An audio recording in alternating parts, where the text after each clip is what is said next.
Welcome to the Upward Running Podcast, where faith fuels your fitness journey. Welcome back to the Upward Running Podcast. This is your one stop each week to be motivated and inspired to get off the couch and onto the running trail where you can, in turn, inspire others to do the same. Let's learn, laugh, and leap into running together, giving God the glory for what we are able to do in His name. Amen. I'm your running host, Dean Thompson, again in the Upward Sports Studio for the 299th time that we've done this podcast. It's crazy. What can training for a marathon do for you physically and spiritually? You don't want to miss today's story from Melissa Rotarius as she explains what it has done for her. And then, what can we learn about running from the attack on Pearl Harbor? And there are some spiritual lessons there too. You don't want to miss that. And joining me this week, as usual, Upward Running Director Mitchell Hollis is back in his seat to share the great insight on this week's stories. Thanks for having me, Dean. It's good to see you back. Yeah. You guys have a good Thanksgiving? We did. You know, I'm a creature of habit. I love traditions, and so every year we go down to Mexico Beach, which is in the panhandle of Florida. And my highlights of the week are the turkey trot, which we do, which is... And how'd that go? Like 80 people. Went great. Okay. And then on Friday, we go see Santa come in on a shrimp boat into Apalachicola, Florida, which is...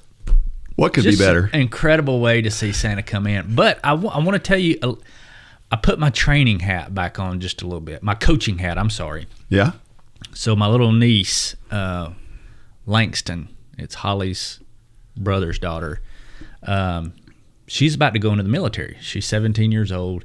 And, of course, you know, they've got to run for the PT going in the military, and especially the Space Force. She's going to try to get into the Space Force. So the PT levels are a little higher and more rigid for that. And so we went out on Tuesday to do a 3-mile run, and she struggled. And it was nothing in her legs. I mean, she's a 17-year-old girl, and she does run some. And she couldn't make it through it. We walked a little bit and made it back, and so I put my old coaching hat on, and, you know, we used to be pretty blunt, and I was pretty blunt with her, and she was so mad at me. I mean, so mad at me during the race, because I'm like, look, this is nothing compared to what you're... But we crossed the finish line. She didn't walk the whole race. And then she thanked me when we got done. So I thought, yes. You know, that because we remember that. Oh, absolutely. Kids would get so mad at us, but it's because we saw something that they couldn't see themselves. Yeah. And I think she had an aha moment. And I really talked about doing hard things and do something hard every day. And so it was neat to kind of throw that hat back on for if it was just for a week. So it was a lot of fun. Yeah, that's the upside of coaching. Yeah. It's actually the upside and the downside because you feel bad. Yeah. When they get mad at you, you feel bad, but you know it's ultimately good. Well, but it doesn't always turn out that way. This is probably a little harsh, but I did make the comment during the run. I said, I understand you're mad at me, and I really don't care. Because I know what's in you. And it was like that. I remember the Marley Cowart moment back years and years ago where I kind of said something like that. And it was the best thing that ever happened to me. But we need to tell our young people the truth. Yep. And, you know, I see this in you. I know it's there, and I know it's not your legs. Yep. This is all between your ears. Yeah, and every time you hear on this podcast us saying something that seems kind of pointed, that's why we do it. It's exactly why we do it. Yeah. So congratulations, Langston. She crushed it. She finished that race, didn't walk, and hopefully she's got a new outlook as she enters this. Because it may be sometime early next year when she starts doing some of her PT things that she may be graduating early. So I don't know. It'll be cool to watch. Very cool. Well, you know, of course, you know me. I wait until Thanksgiving to put up the Christmas tree and all. I don't do it a month or two or three or four before like you. You're so late. But anyway, one of the things that happened with me going up to see my father up in New Jersey and coming back was while he was laying there in the hospital bed, one of the things he and I did when we were young was we did model trains together. And I really enjoyed that time. It was really the only time he and I spent together when we were young, when I was young. And he wanted me, he's got all those trains and more that he's collected over the years. And he wanted me to take them home with me. And so I've got all those trains, and they're just, I don't know what I'm going to do with them. I do know what I'm going to do with part of it, but it's just, Are they like Lionel trains? There's some Lionel and some HO. So there's two different types, but the Lionel trains are old. They were bought back in the There's no 40s or 50s. Worth. Yeah. And so what I'm going to do, this is the reason I bring it up, is because when I was young, we put trains around the tree. That was something that you were supposed to do when we were young. And so I'm going to put some Lionel trains around our tree. Oh, that's cool. And I'm going to hope that our little grandson doesn't destroy these. But that's part of the fun. Heirlooms. That's part of the fun, though. It is. Yeah. So I'm excited about that. That would be neat. Yeah. All right. Our post of the week comes from Brook Carpenter.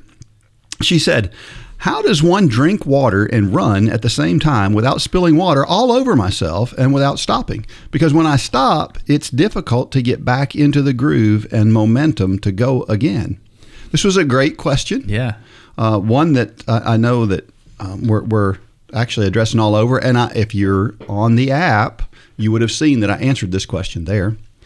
And I think it's worth discussing here. So there are those who advocate for carrying water with you. That's fine. If you want to carry water with you, okay, that's fine. I don't like carrying water with me. I won't carry water with me. The only way I would do that is if I was running like a trail marathon or something like that, which I'm not going to run because I have no interest in running. Yeah. But if I were, then and you would have to carry water with you if there's no water stops. But I want to say this. Back to the point about being pointed earlier. If you're running for an hour or less, you do not need water. You just don't. It's 110 degrees out. Okay, you need water. Yeah. That's different. But I'm talking about on a normal day. It's less than 90 degrees outside, and you're out and you're running for an hour or less. You don't need water. Well, let me, because I saw that in your notes. Let's parse this just a little bit. If you do need water during the run, you needed it before the run. Well, that's a good point. Yeah. That's a good point. You were already dehydrated before you started. That's a good point. Yes. If you start dehydrated, then then you would need it. That's true. That is true. But again, I'm not saying that you're wrong. If you want to drink water every 20 minutes, sure. I'm not saying that. I'm just saying you don't need it. If you're saying I need that water, you're probably wrong unless you started off dehydrated. Yeah. Again, understanding the why is important. You know, I like to have water during my run, but it's not because I need it. It's a parchment thing. That's right. You know, my mouth gets dry and I just want it. It's not that I'm dehydrated. Yep. And again, we've talked about this before. Hydration happens in the hours before a run. That's right. And you know, I feel like this goes without saying, but the fact that this question comes up proves my theory wrong that it shouldn't go without saying. But hydration is really as simple as just keeping a watch on your urine. I mean, I know that sounds weird, but keep your urine on the clear side and you're good to go. If it starts to get dark, drinking water during the run is not going to help you. Yeah. You know, you need to be taking care of that all day, every day. Absolutely. And, you know, you and I kind of differ some on water amount. The key is don't overthink it. Right. Drink enough to keep your urine clear. 80 ounces, 100 ounces, 70. Find what works for you, but more than likely, it's more than what you think you need. That is true. Yeah. And you still need to drink in the wintertime. A lot of people don't drink as much, and you don't need as much in the wintertime. Right. But you still got to be hydrated. Yeah. So don't forget about that. But having said all that, there is a technique to drinking while you run. Right. And that's where I really wanted to get to, was that when you drink when you run, typically almost every race I've ever seen, you get a cup that is a paper cup, some kind of paper cup. And the way that you do this is you pinch that cup so that there's just a small opening on it, and then you kind of, it's almost like sucking water out of it at that point. It's a lot easier to not spill it all over yourself. But what so many people do is they try to take that cup and drink it like they would normally. Yeah. And if you do that, yes, you're going to spill it all over yourself. Yeah. Now, having said that, that is something you can Google that. It's hard to find, actually, a video of that, because everybody says, well, just carry water with you. Well, I don't like carrying water with me because I feel like it slows me down if I carry water with me. Anyway, So, interestingly, I found this video about how medical people now first said years ago, many years ago, first said you shouldn't drink while you run because it's not good for you. Okay. Wow, really? Yes. And then that changed to drink. Yeah. And then people died from hyponatremia from drinking too much because they were like overdoing it. There's a middle ground there. Here's the thing I want to say, because if you're worried about stopping and walking a little bit through a water stop to make sure you get drinks, I want you to know this. I'm a pretty good marathoner. When I ran a 2:39 marathon, I walked through the water stops. Sure. Because I'm not good at drinking while I run, and I wanted to make sure that I got enough. I was in Myrtle Beach. It was a place where it's relatively warm. I wanted to make sure I got plenty in me. And so you can walk, and the good thing is, there's two good things about it. First of all, you're getting a little bit of a break.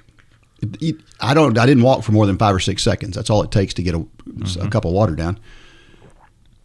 But also, using those different muscles for a short period of time is actually good for you. Sure. Yeah. I don't think it's bad. Now, I know the professionals don't do it, but they're also running 2-hour marathons. Right. They're only out there for 2 hours and 10 minutes. Right. The most of us are out there for a lot longer than that. Yeah. And so walking through a water stop is not a bad thing. And if you have trouble, like she mentions here, getting back going again, then practice it. Yeah. Just practice it. You'll get better at it, and it'll be good for you. Sure. Or just come to the conclusion that you don't care if you get wet.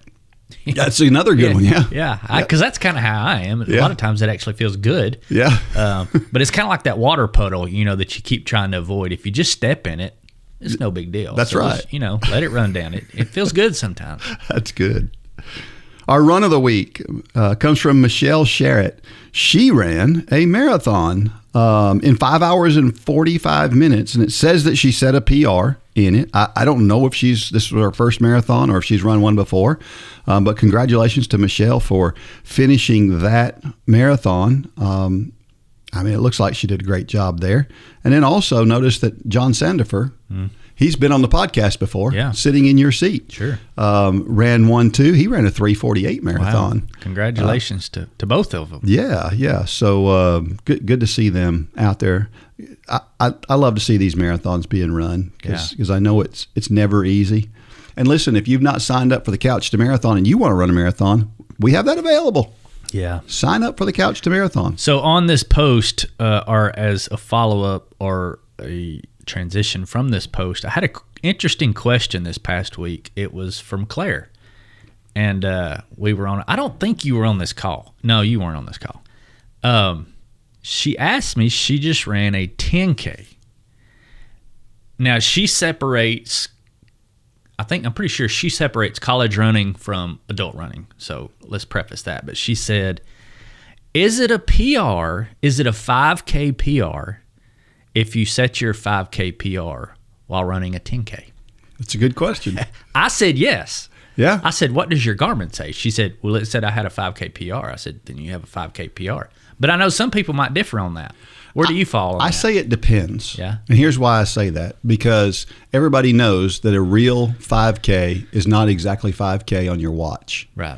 So calling that a PR just because at 3.1 miles you ran a certain time, I'm a little bit shaky on that. But it depends on what your PR is. But not all 5K courses are exactly 5K and either. That's true too. But I think anybody that gets for example, last year I ran the Silver Bell Sprint, and I think the course is the same this year. When I got through, it said it was 3.01 miles. That's not a 5K. If I had run a PR, I could not count that as a 5K. It's just not.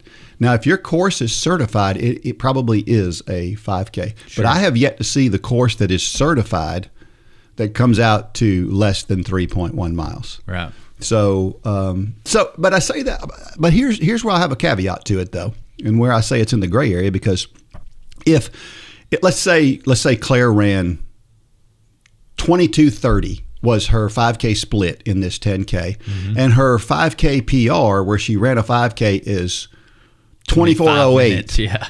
Then I say yes. That's your PR, because would it be a little bit more than that? Yeah, probably would be a little bit more than the 22:30, but I would count that because it's clearly better than her actual 5K. I say count it. Yeah. If you're not Kipchoge or, just don't. I tell people this a lot. Don't take yourself too seriously. Just take the PR, check that box, and go try to get another one. Well, that's the real point is, what do you feel comfortable with? Yeah. If you feel comfortable, if my Garmin says it, I'm taking it to the bank. If you feel comfortable with that, then great. Yeah. Then that's your 5K PR. Yeah. Yes, absolutely, Sure. 100%. Cool. Yep. As a matter of fact, you know what's interesting? I believe that my 10K PR was set during a 15K run. Really? Yeah. So now that you bring that up, I think if you go to your Garmin account, it's saying your 10K PR. Well, there was no Garmin back then. Well, you know what I'm saying. Yeah. If you go to your Garmin account, that run would show a 10K PR. Yeah, that's true. That's true. It would. And, if your watch says it, then yeah, that's basically the gospel, right? That's absolutely right. Yeah. All right. Question from last week. Which school has won the most NCAA cross-country titles? Simple answer. On the men's side, Arkansas won 10 titles from 1984 to 2000. I mean, they were dominant for those years. Michigan State is second with 9, but they haven't won one since the 50s. So, take that with a grain of salt. The most individual titles goes to Oregon with Washington State, a very close second. Back in the 80s or 70s, you had Salazar versus Rono. Mm-hmm. You had the African versus the American back then, and that was a fun battle. Rono won most of those, but it made Salazar better, I'm convinced. For the women, Villanova has won 9 titles. BYU is second with 6. Individually, Villanova, again, has 9 individual winners as well. And then second is way back with North Carolina State at 4.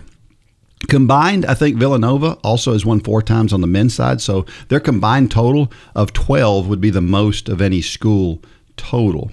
Again, I ask this very, very broadly, so there's other ways you can look at this. If you want to go outside of Division I, which I did not specify, and so if you answered outside of that, then good on you, because you're more accurate, actually, because Adams State from Division II, they have 21 titles on the women's side alone, and then they have another 13 titles on the men's side.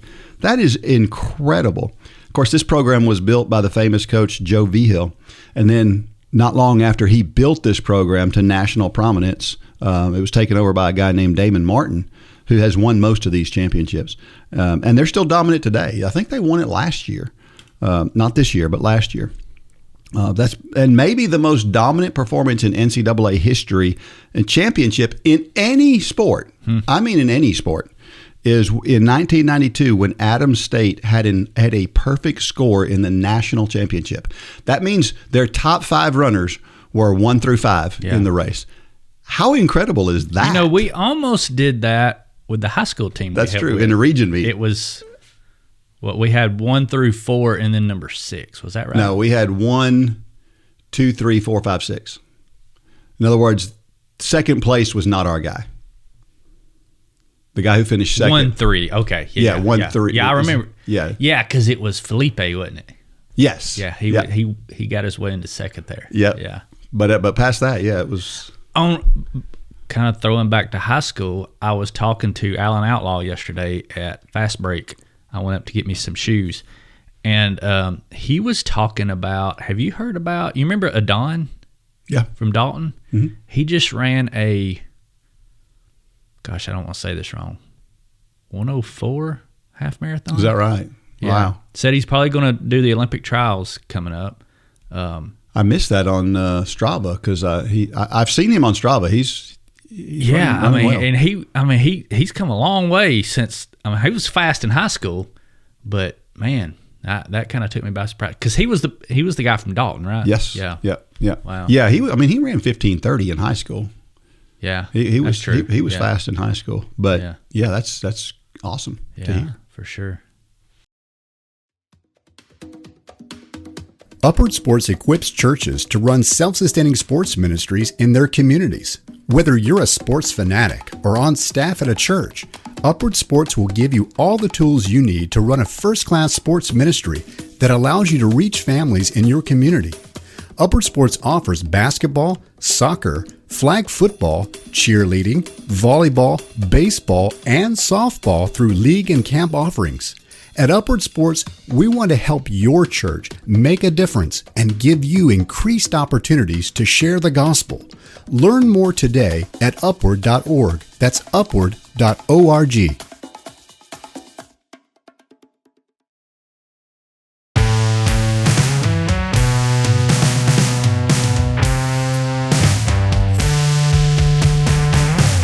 Okay, so we're back. And so Dean and I just got to talking off the podcast in our break about some training philosophies. And so I said, let's bring it back on the podcast. So let's pick this back up. So we were talking about the idea that if you run harder on your long runs and easy runs. I mean, if you run harder on your easy runs, does it make your workouts less important?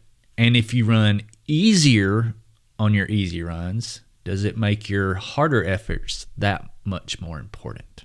Was that the premise? That's kind of what I'm saying. Kind of the premise. Yeah. So where I was trying to connect the dots is, so let's just assume that for every part, and what I said before we came back on air was, I think this is where the data that we're collecting on everybody, billions of data points, and then throw in the mix, health things going forward, we're going to start to see some trends. And what you're describing is something I've thought about before, is the idea what if for each individual, not industry-wide, but for every individual, Dean has a certain, let's just call it training load. I don't know the right word for it. And training load, and let's say that number is 100. And hard workouts may give you a 2-to-1 ratio over an easier workout. Right. But Dean's training load is 100, so whatever you do to get to 100 is your optimum training. So that could mean more hard workouts and much easier long runs,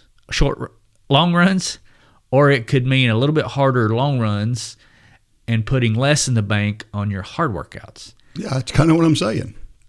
But what if that number for every individual, let's take it to the top 10 runners in the world. Okay. Kipchoge down through whoever that number 10 is. What if Kipchoge's number is different than the number 10 guys? But the number 10 guy is training at whatever Kipchoge's number is.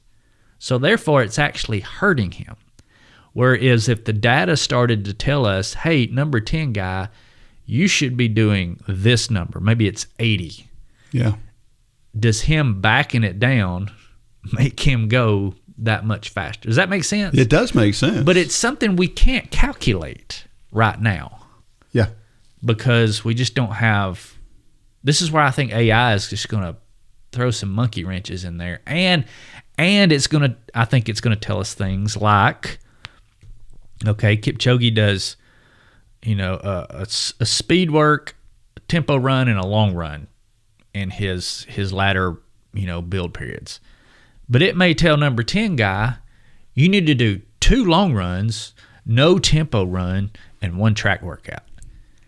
Getting that custom is something that really we've never done. Maybe for those top 10 guys, it's that custom, but I don't know if they would experiment enough to know. Right, because nobody has the confidence. Kipchoge doesn't have the confidence to say, okay, I'm going to go try 2 long runs for my next marathon build. Correct. He doesn't have that confidence, Yeah. nor should he. Right. Because that would be reckless. Yeah. But if there's data, so much data out there, which Garmin definitely has the data out there. That's true. From average Joe runners, because average Joe runners, the data that it's telling us, I would think could correlate to the elite runners, the principles. Yeah. And if, because like I was telling Alan yesterday, I was talking to him about my theory on AI. I said, what if we all understand right now that if your ferritin is 7, you're not running to your peak performance. You're just not. Right. There's no way. So we say, hey, get it above 40 or get it above 70 and you're good. But what if the magic number is 32? Yeah. I mean, for elite guys, if you make a 2% difference or 1% difference, that's the difference between 10th and 1st. Yeah. At the Boston Marathon. Or, 1 minute over the world record or 30 seconds under the world record. It's true. So you start to put the medical data in there. All these, like Function Health. I just went and got mine retested yesterday, so we'll start to be talking about that over the next few weeks. But all these data points, and I'm using iron just as one example. What if the data tells us that for Dean Thompson, you need to have this training load, and your iron needs to be this? That has never been done before. That's true. It's never been done. I mean, because take iron out, put in vitamin, potassium, magnesium, potassium, all the things that we know can wreck our bodies, but can too much of it also wreck our bodies? Yeah. Is there a sweet spot for each individual? Yeah, it's a good question. I don't know. I thought we just need to bring that live on the air. That was way past what I had brought up, but that's. But it's good. It's true, and I just wonder. I wonder if, because back to what your premise was, that it may be different for everybody. So how do you, from all the data that's out there, the only data that really matters to you is you. Right. Right. So then does it really matter that you have all this data? I think it does. I mean, think back to when we were working with the high schoolers and the tri-team. Oh, that's what first thought with all of this. We were constantly experimenting. Yeah. And they were our guinea pigs. But what we found out is, there were some athletes like Lane that if you put him at, in the case I just used, 100 or lots of volume, he was going to break down. He did better at lower volume, higher intensity. Mm-hmm. And for other athletes, I'm thinking about like Dar Smith. I mean, Dar Smith was running 80 miles a week during his triathlon training, and that benefited him. Yeah. We knew that, some based on numbers, but we just knew it intuitively. Yeah. Because when you work with athletes like that, you start to see, okay, this guy's lower volume, this guy's higher volume. But the numbers would back that up. They would back that up, but to a degree. So what if you were able to use that information, and because I always said I never used information to prescribe workouts. I used it to evaluate prior workouts. Right. Because I don't think any of us have the confidence to look at data historically and say, okay, you need to do this. Some coaches have done that in the past. I've just chosen not to. But what if you knew that the data, if this person runs this many miles a week, they take this vitamin stack, and they did this kind of workouts, whether it be 2 long runs or whatever. I keep using long runs because that's kind of foreign to us. Yeah. But what if it is something like that? I don't know. I'm talking in circles. No, yeah, but I think it's intriguing. It's intriguing, and it could be a game changer. I think the next game changer is going to be AI, and that sounds so weird when you're saying it in the context of making faster runners. Yeah. But I mean, think about the top 10. The top 10. We used to say this about when the kids would go to the national finals. Those top 10 athletes, those top 10 runners in the world, they're all fast. Yeah. They all want it. They all have a training discipline that is second to none. They're all doing the same things, basically. Basically, yeah. So what is the only variable that can really change? It's something that we're not thinking about. Yeah, that's a good point. I don't know. Yeah. Can using technology get number 10 to number 1? I think so. Maybe. Because, what did we always used to say for those top-level triathletes? When you get to the national finals, everybody's the same. Who's doing the little things? Yeah. Who's doing all the things, I used to say. Yep. It's all the little things, the minor tweaks here and there, and I think technology will show us different tweaks to make. Yeah. And it may show us big tweaks to make. Yeah. And I would just finish with this, that for you out there, if you're listening to this and you're just an average person, you go out there and you run 4 or 5 days a week and you don't put in a ton of miles and you're not focused, there's still some good stuff here for you. There's still some good bigger things gains. there are some things to consider here that could be impactful for you as well. Yeah. As a matter of fact, the fruit's way lower hanging for you probably. So it's something worth considering. And I will say, I'll give you kudos here because I forgot to do this. Alan was bragging on you yesterday because we were talking about this concept, and he said Dean is one of those guys that he'll try anything. Yeah. He's constantly trying and tweaking, and there's really a parallel to our overall life is if you keep doing the same thing over and over, you're going to keep getting what you've always got. So if you want to be better, you got to start changing things. You got to start shifting, moving the dials. And he was really complimentary of you saying, Dean's always done that. He's always tweaked. And sometimes it bit him. And he backed up. But it took him 2 steps forward. Yeah, he's right. I knew what not to do. Yeah. So sorry to side rail us there. That's all right. This may be the longest podcast we've ever made. Sorry about that if you're into the shorter podcast, but here's a great story about why it is a good idea to run a marathon.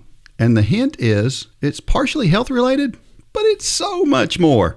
This comes from one of our, I won't say long term. She's but not I been would say around for a household long time, names. But one of the household names, yes. Melissa Rotarius, she wrote this story called Where Running May Lead You. This is not a story about running, but a story about where running, Run for God, upward running, has led me and what training for marathons has prepared me for. I had never been a runner before, but felt compelled by God to start running on December 2022. It first started as just 5K training, but I was soon hooked, and I ran my first marathon in Mississippi on February 3rd, 2024 through the Run for God Couch to Marathon program. I met so many amazing people, and that graduation weekend will forever be etched into my heart. I continued to train that year for a second marathon and ran Every Woman's Marathon in Savannah, Georgia in November of 2024. All this training and running, and I still did not completely understand why God wanted me to run. I knew there were many benefits like improved health, community, and the reward of completing a goal, but I knew there was more to it. Fast forward to February 2025, when I saw a post regarding a missions trip to Guatemala come through on my Facebook, shared by Angie Hawkins from Rebecca McGeorge, two longtime upward running members. In that exact moment, I was convicted to find out more, and by the end of that day, I was signed up to go to Guatemala in October 2025. Crazy, but I knew it was God. I felt the same conviction as I did when I started training for a marathon. When our first training meeting came around, I found out that 3 other Run for God or Upward Running members were signed up as well. This could not be a coincidence. At the risk of being vulnerable and sounding overly spiritual, I feel compelled to share a little about what God did in me during this trip and why I believe He had me start running in the first place. The words of Rebecca McGeorge, the director of Row 12 Ministries, kept running through my head. There is testimony of God through the work you did here. I am forever changed. So I write this as a testimony of God's goodness and how He provides in every detail, not of the things I've done, but the work He completed through me. To be quite honest, this was one of the hardest things I've ever done, if not the hardest. It was physically, spiritually, and emotionally exhausting, yet God used it. Indeed, He orchestrated it to break me in a way that was both beautiful and tremendously hard. I now understand why He had me training for marathons these past few years. He was preparing me for this trip.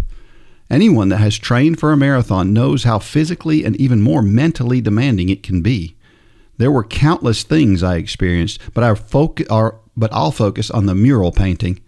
I was responsible for this particular project and knew that finishing it within the allotted time would require everything to go smoothly.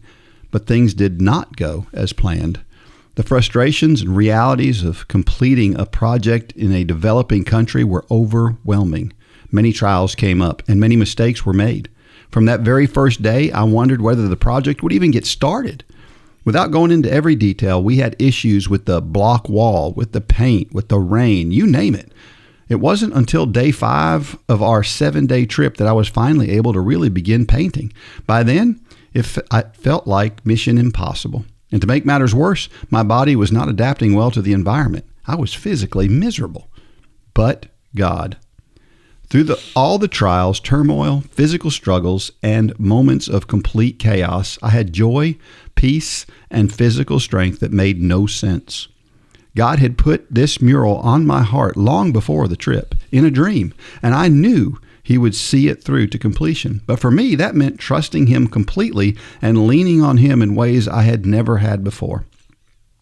I used to think that He couldn't be bothered with the small stuff. I was wrong and prideful to think this way. Every time I was tempted to turn to my teammates for help, direction, approval, recognition, or support like I normally would, He nudged me to turn to Him instead, to pause, to pray, to cry out to Him in my head or out loud. And He heard me every time.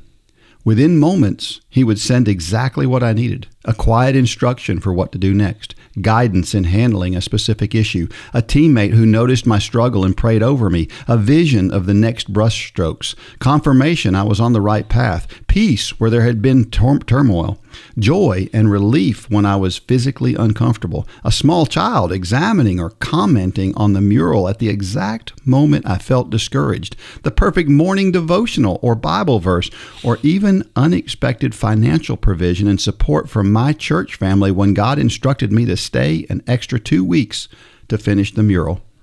I could go on, but I believe I have made the point. I sobbed then and am sobbing now because I realize I don't deserve any of this. I surrendered everything because He first surrendered everything for me. He cares about every detail of my life, even though I don't deserve it. Suddenly, all the Christian cliches I used to brush off finally made sense. Everything I used to worry about seems so small now. I now know I can thrive on way less. Most importantly, I now know that I can trust Him enough to bring Him everything every day, and He will provide exactly what is needed.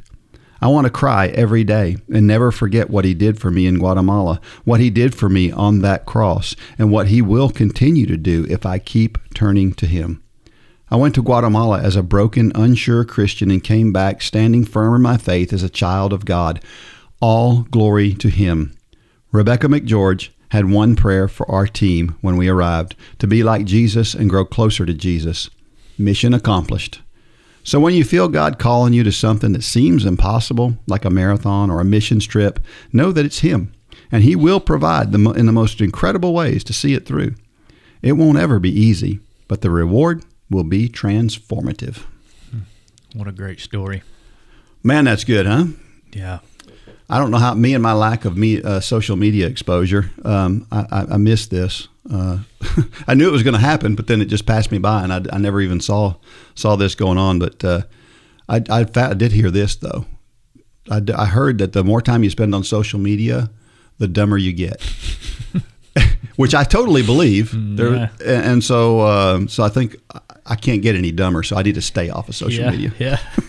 Anyway, this is exactly what we're supposed to do, right? Yeah. I was just studying that first letter to Corinthians.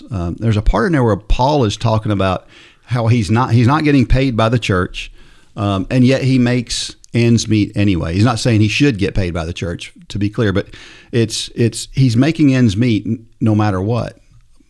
I guess I should say God's making ends meet. Mm-hmm. And Jesus lived that way too, right? He just relied on the next thing, that God was going to provide the next thing, and that's the way God wants us to live. Yeah, and it's tempting to say, well, that was Bible times, it's different now. I mean, and sure, this was a long time ago, but it's one of my favorite books is the autobiography of George Mueller. It's kind of a more modern day example of give it all to God. I don't know, Dean. This story just showed me once again that running is such a little part of what we do here. Yeah. I don't know who coined this phrase. Maybe it was Angie. But there's a lot more than running going on here. Yeah. And this is so convicting. It's exactly what we all need to hear.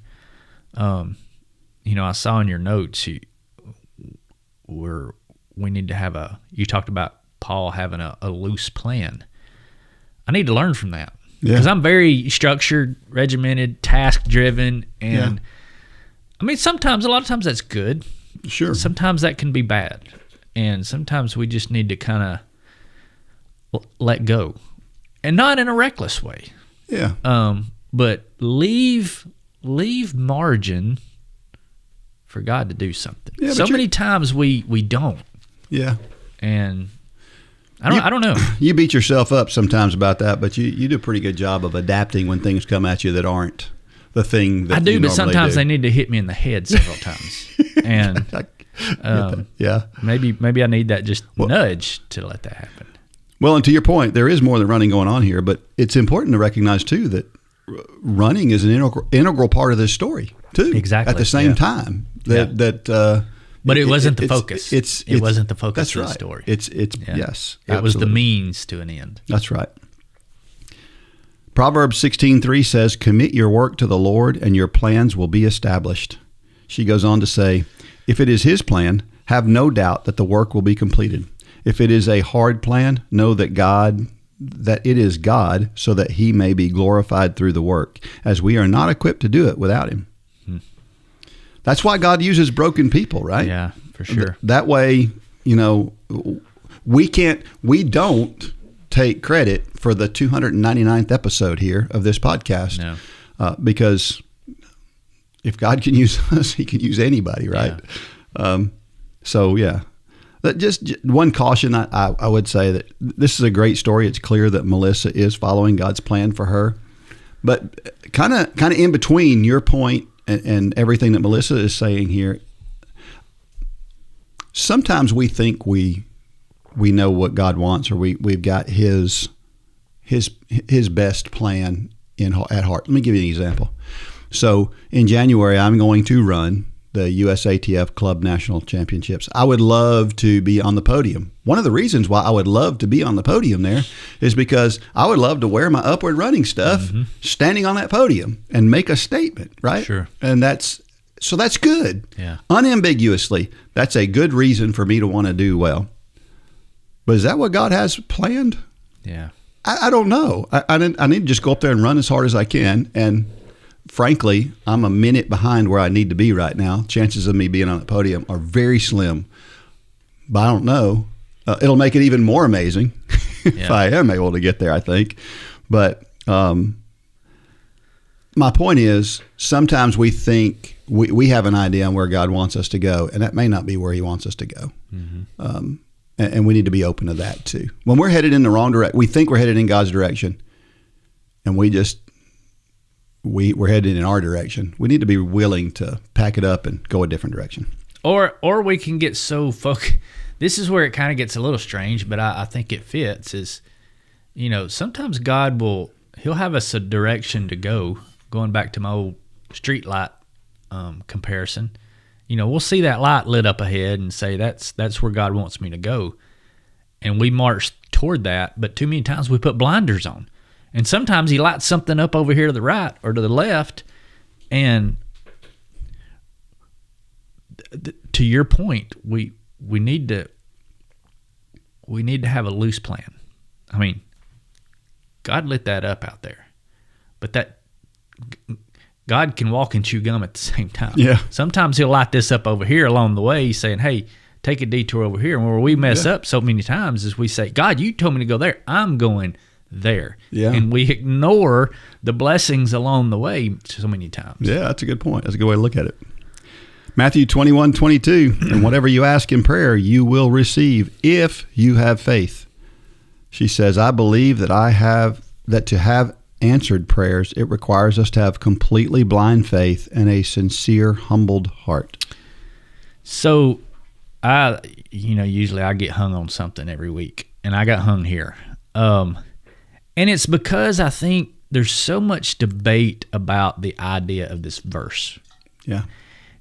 And I don't know why, but this analogy came to my mind this morning. It's because I was thinking about this person. But I have a friend, it's a friend you know, who is a very wealthy guy.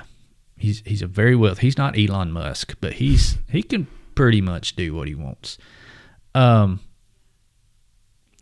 He's probably one of the most generous people that I know. How do I know that? And it's because we've spent years becoming friends. He's very wealthy. He's very generous. I know that about him. I know his character. He knows my character. Now, to kind of put this verse in perspective, whatever you ask in prayer, you will receive if you have faith. So let's try to pull that away from biblical context and put it in everyday context. So this person, I could go ask pretty much anything in faith, knowing that he would do it. So if I went to this person and I said, this organization is really close to my heart, would you donate $100,000 to this? He would probably do it. Yeah. If I went to that same person and I said, I want you to kill this other guy, that's not going to happen. Nor would I have the faith to think it's going to happen. I would never ask that second question. Right. And I have complete faith that he would answer the first. Why? Because he is able, number one, and our relationship is strong enough, number two. 10 years ago when I didn't know him, I would have not asked that first question. Mm-hmm. Not because he wasn't able, he was, but because our relationship was not there. Now we have a relationship. He knows my heart, and I know his heart. And I would only ask him things that I had the faith that he would do. You know, there's just things that I could ask him to do these things, but I wouldn't. Right. Because that's not in his character and it's not in my character. And we all experience this. We all struggle with these, like, man, I don't know whether to say this to Dean or not. These are the same things. That's the same. There's a lot of gray area things. There is, and we don't ask them. Mm-hmm. Our default is let's don't go there. Yeah. I think it's the same. I think it's our same posture with God, but for some reason, we strip away the relationship, the nature of God, we strip all that out and say, well, this means that if I ask God for $1 million, he's going to give it to me. That is not what this means. No.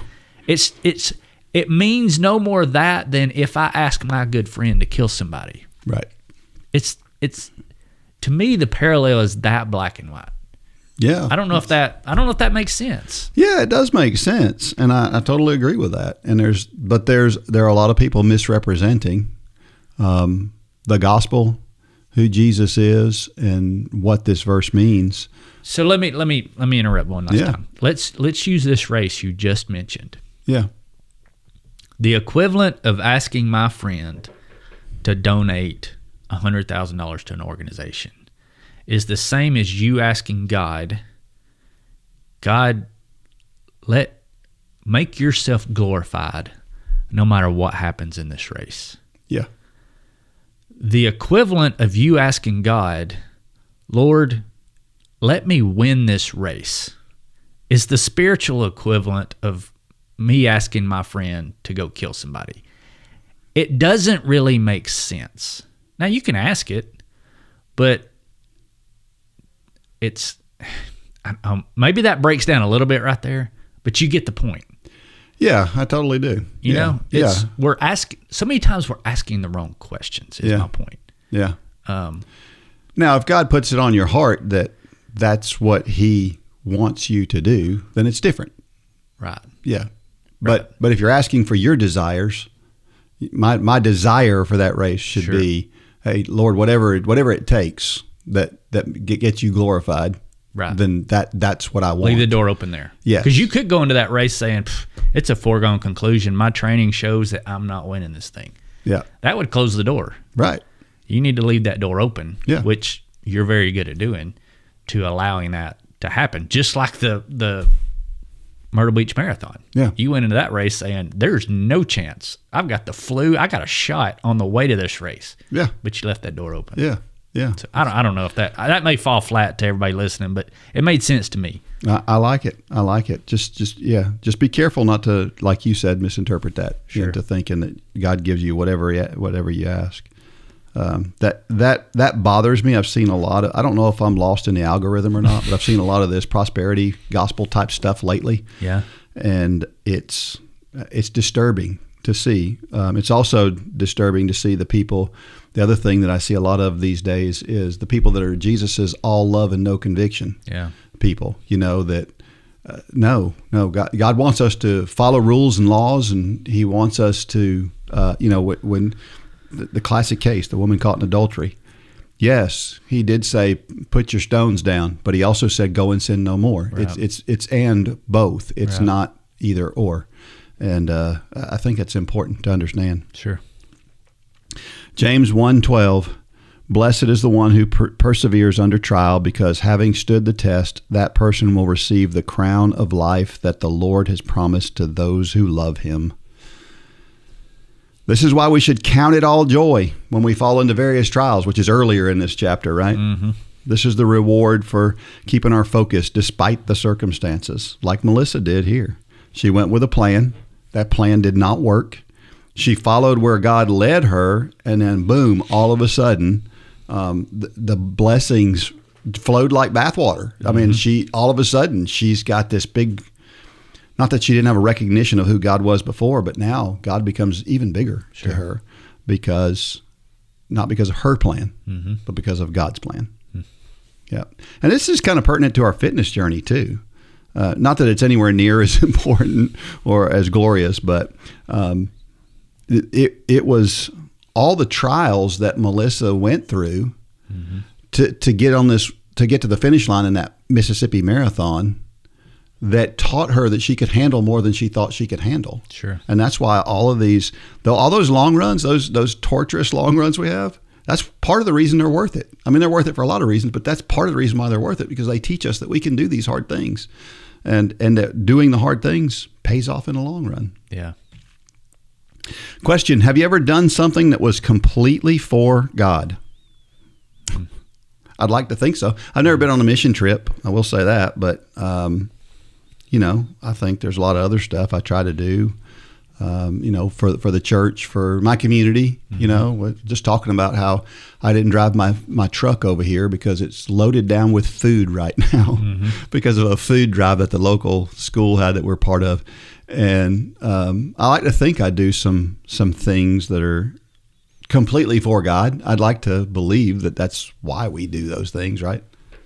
But I don't know. I know you do a lot of things for people yourself. Well, and I think it's important that, I don't know why I'm thinking about the bracelets that everybody used to wear, the WWJD, What Would Jesus Do bracelet. I think so many times we think that this has to be in some kind of big category, like I went on this trip to Africa, and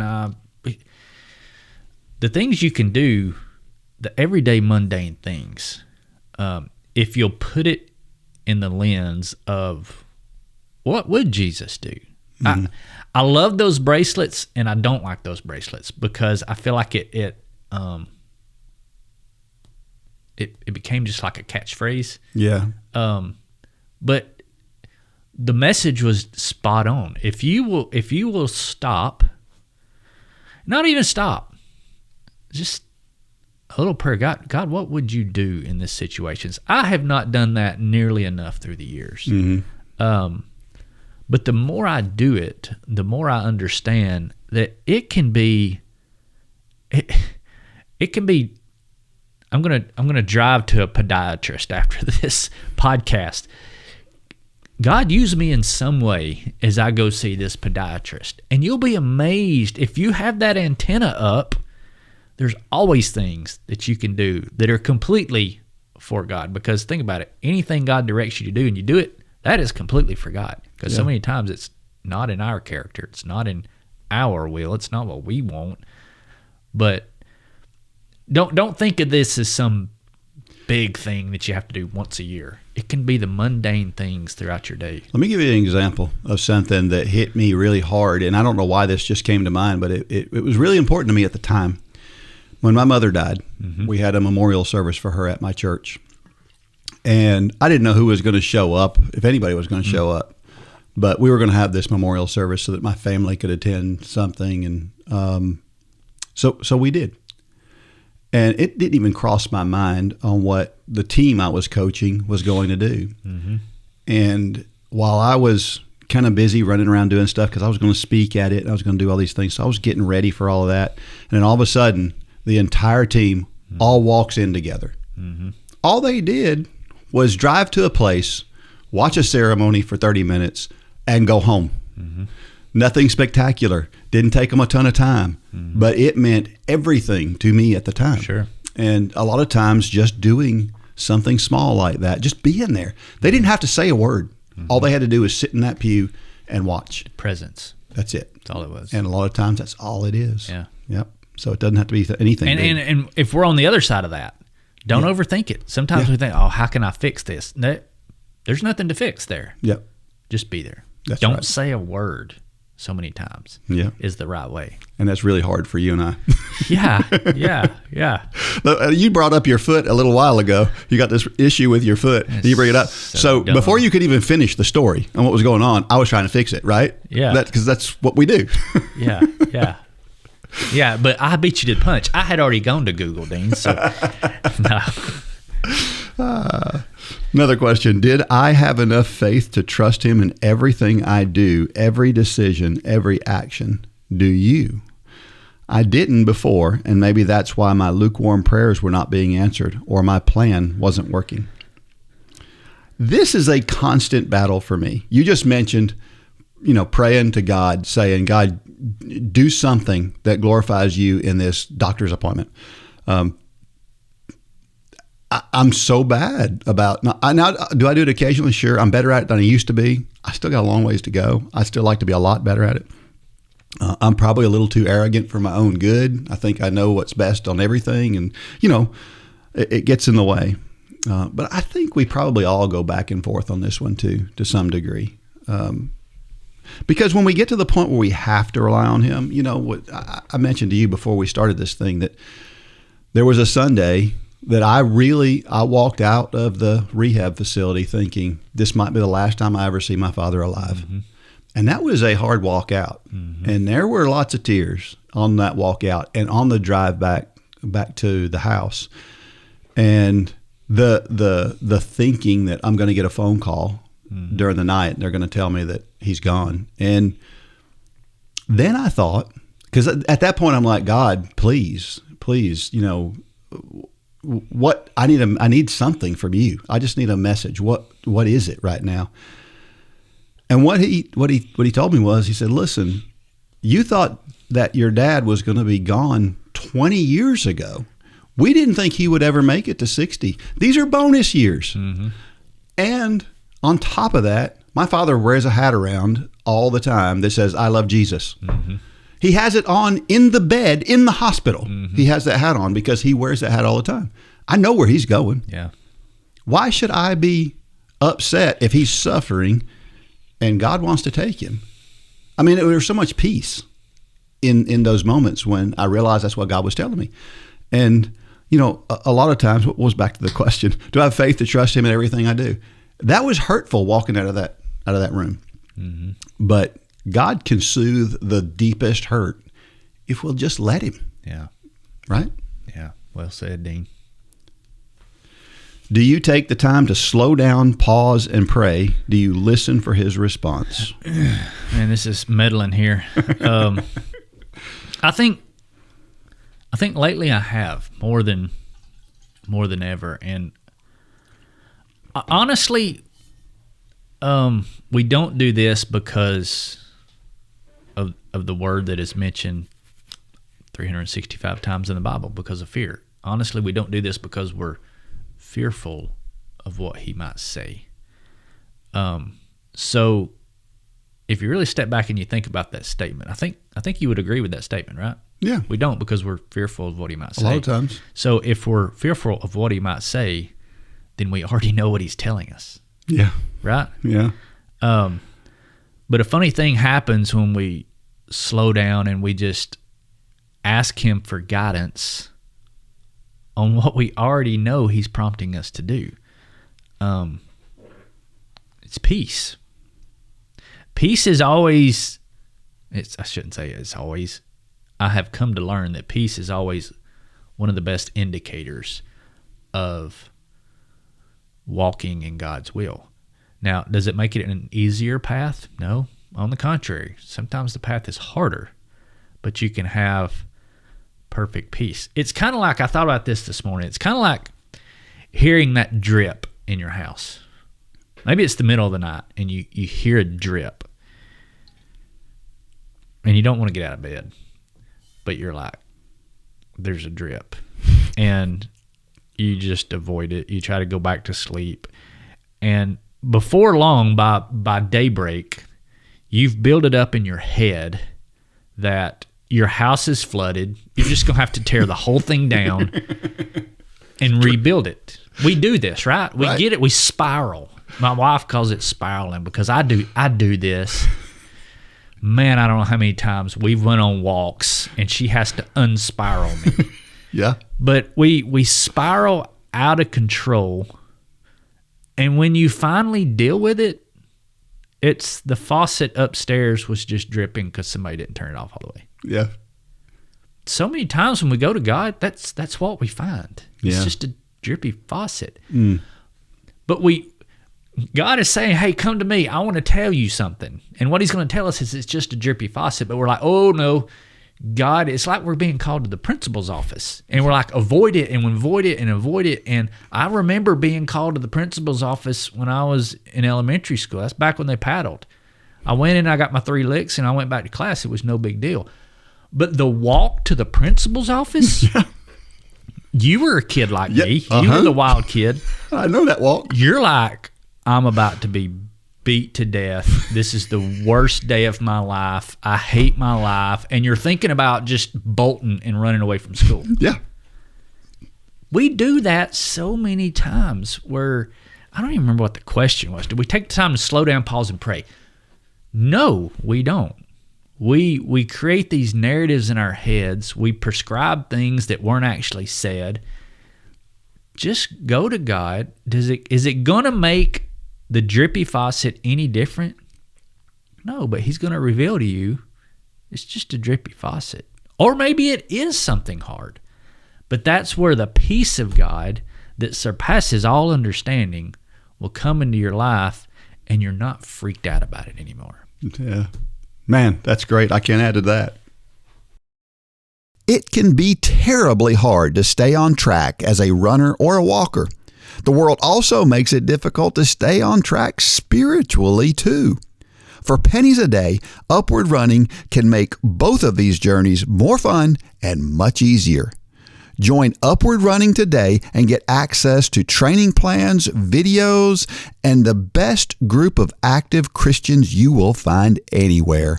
Go to upwardrunning.com and sign up today.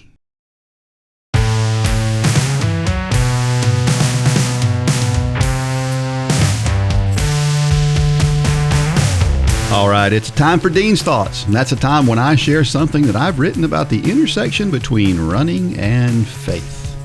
We all know the story of Pearl Harbor, right? There's a little more to that story than many people realize, and you may already know these details, but bear with me, and we can talk about how this incident relates to running and faith. It's called Running Through Pearl Harbor. The Japanese attacked Pearl Harbor on December 7th, 1941. A day which shall live in infamy, as President Roosevelt said in his speech to Congress at that time. That day is often cited as an example of how we should be ready for anything at any time, a warning to always be on guard and on the lookout for nefarious actors. The Japanese, as the story is often told, came out of nowhere to suddenly attack American air bases and our moored ships in the famous harbor of Oahu, Hawaii. But is that the actual story? The real story is perhaps even more tragic than the popular version. At 6:37 a.m., the destroyer USS Ward had reported attacking and sinking a suspicious midget submarine hours before it entered Pearl Harbor. It turned out to be a missed opportunity to scramble our resources and be ready for an attack. In addition, and more importantly, Army radar operators on Oahu picked up an unusually large group of aircraft approaching from the north and tracked them for over half an hour as they closed in on the island. That began around 7:02 a.m. The infamous attack happened at 7:55 a.m. The reason we did not respond is that we were expecting a large group of American bombers to arrive that day. The attacking Japanese planes were mistaken for friendly aircraft. Now, you may be saying to yourself, but Coach Dean, this is supposed to be about running or walking. Why the history lesson? Well, I'm glad you brought that up. We can often look back and second-guess decisions that were made and the actions that came out of those choices, but when put in context, they are difficult decisions to make. The same applies to our fitness journey, just as it did many years ago at Pearl Harbor. You have a nagging pain in your hamstring. Should you shut it down for a week or two, or should you intensify your stretching and strength work? The truth is that we don't know which is true at the time, so all we can do is make our best guess and proceed. If you have been working out for any length of time, you have undoubtedly run into one of these complicated situations. So how do we make the choices that will lead to the best outcomes? Sadly, sometimes we're going to make the choice to ignore the incoming planes, and we're going to suffer damage, not because we intend to harm ourselves, but because we're making our best guess. But we have to make that guess as educated as we can and be okay with it. Maybe it even helps you make better decisions in the future. But let me give you a word of caution. Just because the American forces were devastated on December 7th, 1941, it did not mean they always took every ensuing threat as legitimate, nor did it mean that they packed it in and stopped fighting. Indeed, it intensified the American effort. Don't let one missed decision about your fitness journey cause you to be so overly cautious that it either causes you to freeze when making the next decision or makes you always fall on the same side of the decision process going forward. Not every niggle is a cautionary tale. There is something we should always be prepared for. Jesus said in Matthew 24:42 through 44, "Therefore, keep watch, because you do not know on what day our Lord will come. So you also must be ready, because the Son of Man will come at an hour when you do not expect him." What I'm about to say will sound like blasphemy to some, I'm sure, but Jesus is very clear here. We need to be ready, period. We can wring our hands all we want about whether or not the things prophesied in the book of Revelation are coming true right before our eyes, but it doesn't matter. What matters is, are we ready? The American forces missed the warning signs of the attack on Pearl Harbor, and we may miss some warning signs along our fitness journey, but we better not miss Matthew 24:42 through 44. We don't have to wonder about the things going on in the world today or whether or not Jesus was serious. We need to be ready today because we really don't know what is going to happen tomorrow. Jesus said it, and I believe it. Man, that's a great story, Dean. You know what stood out to me? What's that? There's a word I've never heard in my life that you used. What's that? Niggle. Niggle. You never heard the word niggle? I've never heard the word nigger. Not every niggle is a cautionary tale. Yeah. Never heard that. Oh, did you niggle. make that up? No, I've heard that a lot. Yeah. Never heard that. Niggle is just like, some little small thing that irritates you. I've heard tittle, but not niggle. Yeah, that's a whole different thing. Is it? Yeah. Huh. Well, I learned something today. Right. Okay. Well, this might be the hardest thing about our training, I think. When I was coaching, dealing with injuries and what to do was the most frustrating thing. Yeah. And it was for two reasons. One, because you don't know exactly how the athlete feels. Right. Some athletes can explain how they feel really, really well, and you almost completely get it, and it's almost easy to go forward with it. And in some, and it doesn't matter how intelligent they are. Yeah. You'd think the more intelligent ones can explain their pain better. Not necessarily true. I had one girl that was maybe the smartest girl I had on my team, of all the girls I ever had on my team. She couldn't explain an injury to save her life. Yeah. Every time she had something wrong, I could never understand what to. Anyway, some of them aren't that good at it. So you don't know how they feel really. And then two, some people make a big deal over little things, and then some won't say anything at all. And they're different. You know, I mean, obviously the motivation is one, maybe they want to get out of workouts and they want to treat everything as this big problem. And then the other one doesn't want to miss that workout because that may hurt them down the road. And maybe they need to miss that workout. And both are bad. That's I think as coaches, we learn to understand the character of the athletes. You've got some, I'm thinking of, we had some athletes that would fake pass out, at the finish line for whatever reason. And then there's the hard-headed ones. Like, I'm thinking of me right now. Right now during this podcast, I've got my foot sitting on a ice water bottle because I got something going on with the bottom of my foot. When just yesterday, my loving wife, who is the best part of my conscience, said, maybe you don't need to go ruck today. And I was like, no, I need to suck it up, Buttercup. Which, of course, that's the wrong mentality. And so I didn't. That's where I'm learning through my years of wisdom that sometimes your wife is the voice of Jesus. I mean, really. And so yeah, I think either side of that coin is reckless. You got to listen to your body, but you've also got to suck it up sometimes. Yeah. Sometimes we're wrong.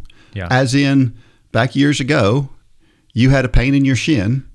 I really thought it sounded like shin splints. You asked me my opinion. Yeah. That's what I told you. I thought it was shin splints. Well, if you have shin splints, it can be painful. Some people say take some time off.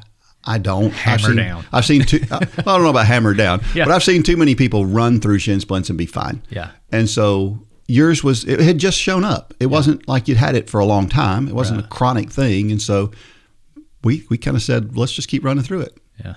And then we found out you got a broken bone. You broke my leg, dude. Basically is what you're saying. But I think the thing about it is, this is where you have to be honest with yourself. Deep down, we all know which side of this coin we tend to fall on.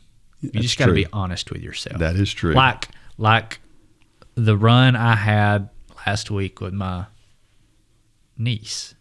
I'm convinced she knew in her head, I can make it through this. But sometimes we need an outside person to say what we already know. For some reason, when we hear it, it clicks. We lie to ourselves, and sometimes we need an outside. So in this case, in your case, you needed your friend to hold you back some and say, you might check that out. That might be a stress fracture. And your friend said, hammer down. Yeah, that's real useful. I mean, I specifically remember, because this is when you and I were running some together, I specifically remember the words I said. It was, man, Dean, I feel like somebody kicked me in the shin. Yeah, that's true. A pretty good description of a stress fracture.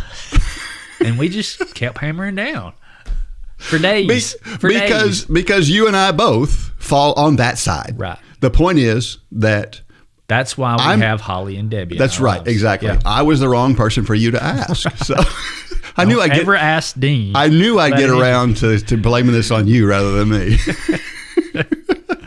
Well, as far as the spiritual part of this is concerned, I've had a lot of these discussions with some of my dearest friends about the rapture and everything that's in Revelation and whether what's going on. My father is big on the signs and all the things that are happening. And I always say, I don't care because it doesn't matter. And the truth is, we've been saying this for 200 years, that the signs are right now. It could be any minute now.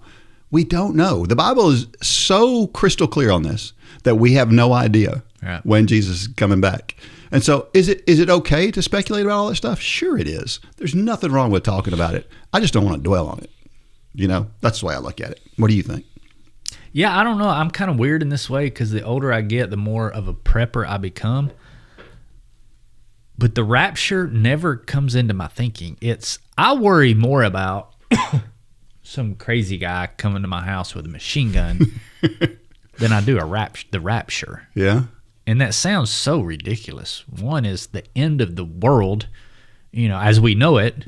But the point is you're ready. I'm ready for that. But even in the prepping, I've told people this. I think there's degrees of preppers. Oh, sure, yeah. And I'm that degree that, I was listening to a podcast the other day where one of these guys were talking about their bunker. And I've said many times, I have no desire for a bunker. If it's that bad, take me on, Lord.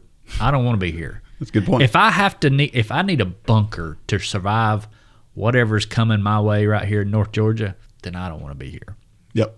Now, some people say, you're crazy, you're naive, you need to have a bunker and 20 million rounds of ammo. And no, I need to fend off the guy coming up my driveway with a machine gun. I don't need to survive the nuclear fallout from whatever happens. Just take me on. Yeah, that's a good point. I like it. The bottom line is we should be ready for Jesus coming back.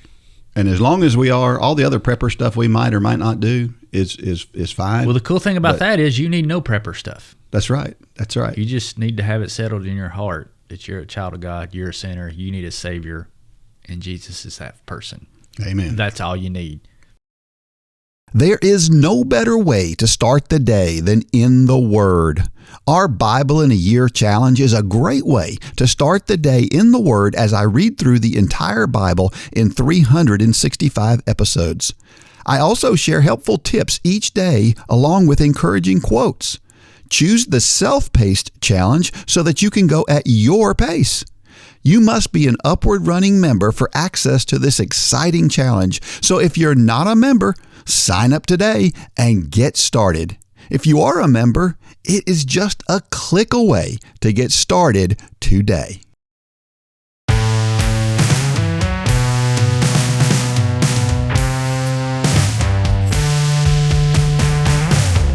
Every week I share a reason why running and or walking are so awesome. Well, it helps us learn more about our bodies and how they work. Of course, this goes for a lot of different physical activities, but as we work our bodies and we test our bodies, we work it harder, we learn more about its limits and its capabilities. And again, we can learn those things from like survival situations. You could be stuck out in the woods and have to survive, and you can learn your limits. Mm-hmm. That's not a real safe way to do things. Mm-hmm. You can go out and run and test your limits in a whole different way that is a lot easier, mm-hmm. and yet you can still test those limits. And so that's probably kind of one of the things I like about it. It's sort of like if you build a bridge, engineers build a bridge, there has to be some testing to make sure that that bridge is good enough to support the things that are going to be whatever it is. If it's cars, then it's got to be strong enough to handle that. And we've seen what happens when that doesn't happen. When the old Tacoma Narrows Bridge, if you've ever seen the video of it flopping in the wind because they didn't do enough testing to figure it out. And then there's Elon, who does no testing. He basically, his MO is put that rocket up there. If it blows up, we'll learn what caused it. Well, that is his testing. Truthfully. Yeah, that's true. That's exactly. That's how he describes it. It's expensive testing. It's a very expensive testing. Yes. But yeah, when we test our bodies, we're kind of doing the same thing. We're testing the limits to how far we can go and how hard we can go. We got a fun weekend coming up. The USA Cross Country Championships in Portland this week, along with the Nike Cross Nationals. So you have the high school athletes running their national championship, and you have the professionals doing their national championships at the same time on the same course. It is supposed to be rainy nearly every day in Portland. It is going to be a muddy mess. Who runs first? Which race is first? The professionals are last. Oh, so yeah. The high schoolers will tear the course up nice and muddy for them. Absolutely. Yeah, by the time the high schoolers get done, it's going to be nasty. Yeah. And you know what? In Portland, it doesn't usually get cold enough for everything to freeze and make the ground hard. Yeah. And so it's probably not going to be slicky, cold mess. It's going to be. Matter of fact, I was just watching the 2013 World Championships, cross country championships, where the United States finished second. The last time they were on the podium, and it was in Poland, snow on the ground. They had sections of the course that were muddy. They had puddles. They had wood chip hills that were like 3 feet high that were just like humps in the ground. They had steep hills near the finish line. That course had everything you could want in a cross-country course. I love it. It was awesome. Yeah. I would love to see that in this year's World Championships that are here this year. The problem is the World Championships are in Tallahassee. And that course, I don't think that course has the ability to get sloppy. Yeah. I mean, there's a few sections on it that could, because it's running across grass in a few sections. But for the most part, it's run on this surface that is, it's crushed seashells. And so it's really, really stable. It locks itself in place really good. It's like if you ever run on really, really firm sand, it's a little bit like that, except it's probably a little bit firmer than that. So it's pretty sure footing. So I don't think we're going to see that this year. It was cool. And then we also have this weekend the BU 5,000 meter race, which I bring this up because this is a really interesting race. It's an indoor race where all the best college athletes are going to run the 5,000 meters. Most of the top 10 on the women's side and the men's side of the cross country championships that just finished are going to run this 5,000 meter race. And there's something weird about this track. The times on this, we talked about this not long ago. Yeah, there have actually been some organizations that have contemplated not counting the times that are run on this track because the track is so fast. Now, is that crazy? But they can't explain it. No. Yeah. I mean, the track's been measured and, it's not too short or anything like that. But for whatever reason. It's indoors. So there's not like a prevailing wind to their back or. Nope. But it's crazy fast. So I don't know. It's an interesting thing. Is it I wouldn't think it's at altitude. I mean, where is it at? BU? It's in Boston. Yeah. Oh, no, so it's not. Yeah, I'm thinking about thinner air. No, nothing like that. It's interesting. Yeah, it's very, very, very cool. I mean, I don't know. I mean, obviously, it's got to be the track surface. It has to be. I would think. I mean, I don't know what else it could be. Yeah. And something about that. Now, there are other tracks that are made out of that surface, but they don't seem to be as fast as that one is. So interesting. Yeah. We'll see if Gary Martin and Jane Hedengren can beat all the East Africans. Those are the two Americans in there that have that could be near the front at least that are running. Rocky Hansen's not running. I wish he was running. Well, I think Rocky Hansen's actually running the USA cross country championships instead. So I'd love to see him make the world championship team. It'd be cool. Anyway, it's not that I have an issue with the East Africans. It's fine that they're out there, but you got to root for Team USA. Sure. Come on. Yeah. Our trivia question for this week. Fair warning, there's no perfect answer for this week's question, but present me with an answer, and if it's reasonable, I'll accept it. So that's very subjective. Yeah. I mean, you got to have a reason for it. Right. I'm good with it. So this may even come down to personal preference in some ways. So this is the question. What is the coldest temperature that it is safe to run in? And if you have an answer to that question, send it in to dean@upward.org. You have to be a member of Run Club to win, and if you are, you will win $20 off in the store. Our motivational thought of the week comes from Molly Seidel, the Olympic bronze medalist in the marathon in Tokyo in 2020. She said, "It's okay to be a mess sometimes. What matters is showing up anyway." Isn't that a great quote? I love it. Yeah. I mean, showing up sometimes is just half the battle. And when you keep showing up time after time, even when things sometimes go wrong, eventually good things happen. Yeah. It just does. I can't ever forget Drew Stamper. When he had that year in cross country that he was so miserable, he was having a hard time. He was running JV and the next year, very next year, he finishes 6th in a varsity race, not on his team, in the race. Yeah. And the kid just never gave up. Yeah. He just kept showing up. You got to be there when the door opens. Yep. If you're not there, you can't walk through it. That's right. That's right. This week, I had a day where I didn't want to get out and run. It was cold and rainy. And you know, I've said before, I don't mind running in the cold. I don't mind running in the rain, but I don't like the cold rain. Yeah.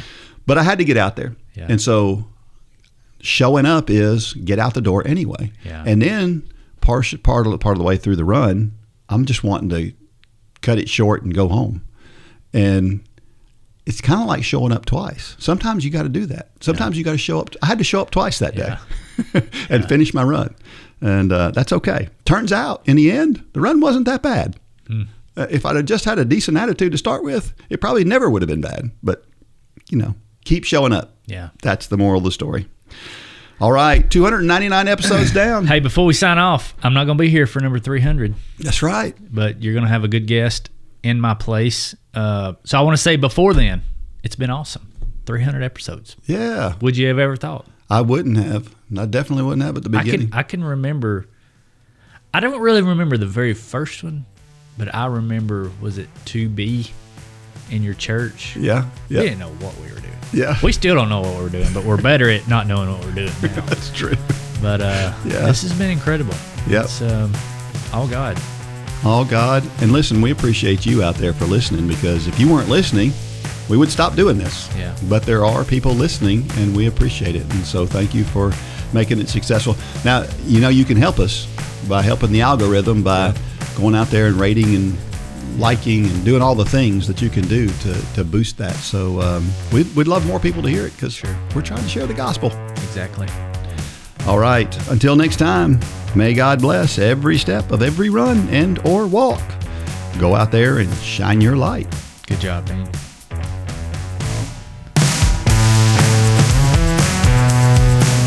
For more information about Upward Running, visit upwardrunning.com. If you have questions about your salvation, click on the Peace with God tab. There is nothing more important. Thanks for joining us today.